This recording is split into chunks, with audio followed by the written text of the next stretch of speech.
talking about the controversial topic of climate change.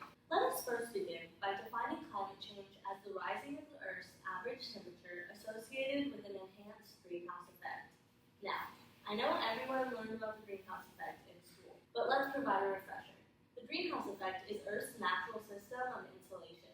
The addition of greenhouse gases through the use of fossil fuels, and specifically carbon dioxide, is harmful to Earth due to the emission lines of the planet. Our Earth emits energy out at a frequency from around 11 micrometers, which lies right in the middle of the carbon dioxide absorption zone. Since the Earth only emits energy back into space through this broadband, and the addition of carbon dioxide absorbs energy in this broadband, that energy never leaves the Earth. We all know that energy translates to heat, so we can conclude that the extra energy that should be leaving Earth impacts the average global temperature. Since we now know what climate change is, along with the necessary background information, we can talk about why the warming of the Earth would be detrimental to the life present here. Scientists have ran many different simulations to understand the climate system we have and what could be affecting it. And the only simulation that consistently lines up with the results that we see in life are ones that include the addition of greenhouse gases like carbon dioxide. Following these simulations, scientists test different scenarios. Through these tests, scientists have concluded that it would be in humans' best interest to keep the average global temperature warming at or below 2 to 1.5 degrees Celsius. The effects of not altering our lifestyle include the melting of sea ice, which would alter sea life, the melting of land ice, which would result in sea level rise. The melting of land ice raises the sea level, but it also affects the heating system of the Earth.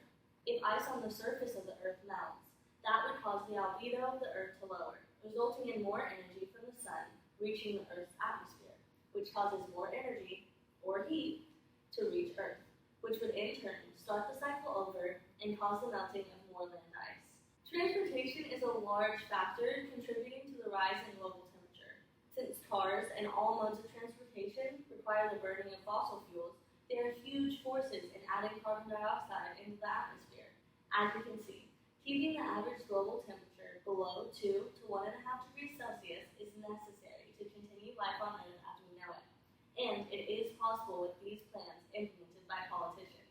Today, we turn to environmental lobbyist Allison Bello to explain the Green New Deal. Take it away, Allison. Thank you, Allison, for that eye-opening explanation of climate change. I'm Allison Bello, and today we'll be talking about an ongoing story which many people do not know much about, which is the Green New Deal. Today we'll be explaining the basic ideas and policies behind the nationwide Green New Deal and more specific versions of the Green New Deal in California. The National Green New Deal was introduced by Representative Alexandria Ocasio-Cortez of New York and Senator Edward J. Markey of Massachusetts. The basic goal of the deal is to have the federal United States government set a plan in place to wean the U.S. off of fossil fuels and stop greenhouse gas emissions. The Green New Deal entails a 10-year plan which aims to do the following. 1. Get 100% of the country's energy from renewable sources. 2. Upgrade all buildings to be energy efficient. 3. Change the nation's transportation system by investing in electric vehicles and high-speed rail systems. And finally, to digitize the nation's power grid. This plan is expensive, but it will lead to economic growth which will make it worthwhile for the whole nation. In addition to the nationwide Green New Deal, individual states also need to take action to help the fight against climate change. California is at the forefront of this fight. Already, the state and cities within the state have been making plans like the Green New Deal. One of these plans is Assembly Bill 1276, which was introduced by Assemblyman Rob Bonta in February of 2019. This plan calls for a statewide Green New Deal. This plan emphasizes the need to provide education and opportunity to the people of California so that they can play a role in making the Green New Deal work. Another plan in California is one from the most important cities in California. Los Angeles Mayor Eric Garcetti has set forth his own Green New Deal plan for the city. His plan focuses on changing transportation and buildings, as these areas combined account for 3/4 of the city's planet-warming emissions. First off, in transportation, the plan hopes to reduce the amount of time people spend driving, from 15 miles per day on average to 13 miles per day on average by the year 2025, and 9 miles per day on average by the year 2035. This plan also hopes to increase the percent of electric or zero-emission vehicles in the city from 1.4% to 25% by 2025, and furthermore to 8% by 2035, and finally to 100% by the year 2050. In the building section of this plan, the plan hopes to have all buildings get net zero carbon by the year 2030. Many people are skeptical of whether or not this plan will benefit people